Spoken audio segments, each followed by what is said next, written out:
Hey guys, it's Katie. So today I'm going to be sharing with you my 2018 temperature blanket and the plans I have for this project this year. So as you saw in my bullet journal setup, I did make a little chart here for my temperature blanket. So far we got the 6 days done since it is January 6th. I'm going with a purple theme this year, so the colors that I chose are all kind of shades of purple, so I think it's going to look really interesting when it's done. My marker choices for my bullet journal obviously don't match because I don't have a zillion markers that are the same colors as the yarns, but I made it work. And then I also taped a little piece of paper in here with the yarns so that I know what colors they are. And then I also wrote down the names of all the yarns. So I'm just going to show you guys what I chose to use. So I'm just going to share with you guys the yarns that I'm using this year and what temperatures they're equal to. So for 89, I'm using this dark purple color. I cannot pronounce the name of it. It is called Aubergine. I don't know how to pronounce the name. But this is the color for 89 and above. The next color I chose for 78 to 88 degrees is going to be this color. It's like kind of a pinky purpley color. This is called Boysenberry and it is the red heart with love. Yeah. And then the next color for the temperatures 67 to 77 is going to be this medium purple. It is Red Heart Super Saver. Just medium purple is the name. For the temperatures 54 to 66, I'm going to be using this other darkish purple color. It looks pretty similar to the first one. This one is called Dark Orchid. So I kind of put it in the middle so it wouldn't be right next to it, because for my 2017 blanket I had Aruba Sea and Minty, and it was like a mint blue and a light blue, or mint green and a light blue, and they looked really similar, so when they're next to each other you couldn't really tell. So I kind of just put this in the middle, so it's very unlikely that I'll have those two colors together, even though it's Ohio, you never know.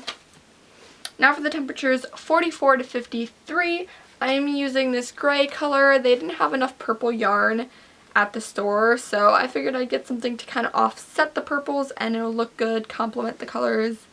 It'd be interesting. And this is just called Gray Heather, and again it's just a Red Heart Super Saver yarn. My next color for the temperatures 33 to 43 is going to be this lightish purple color, and this is the color Lavender.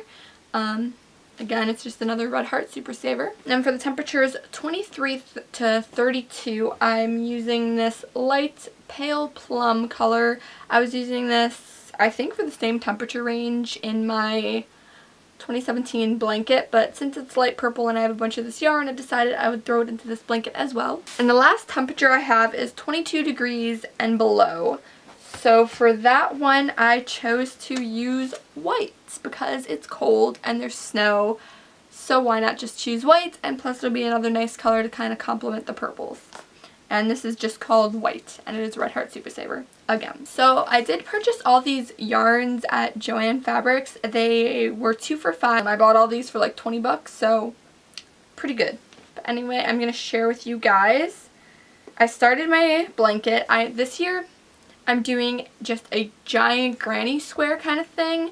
Like, I'm just using a granny square pattern, and I'm basically just going to keep going 365 rows. I hope this doesn't end up turning super ginormous like my 2017 blanket did, but who knows, it might be huge. I've done 6 rows and it's a pretty decent size. I'm going to show it to you guys. So this is what it looks like. It's been super cold, so I have nothing but white so far for the first 6 days of January, but I think I'm liking how this looks. It looks really cool, and I feel like once it gets more colors in, it'll be very interesting. Like, I'm just going around with each color and I'll be changing it, and that's going to be my day. I feel like I'm probably going to use a ton of yarn with this just because you're going around in circles and it does use double crochets.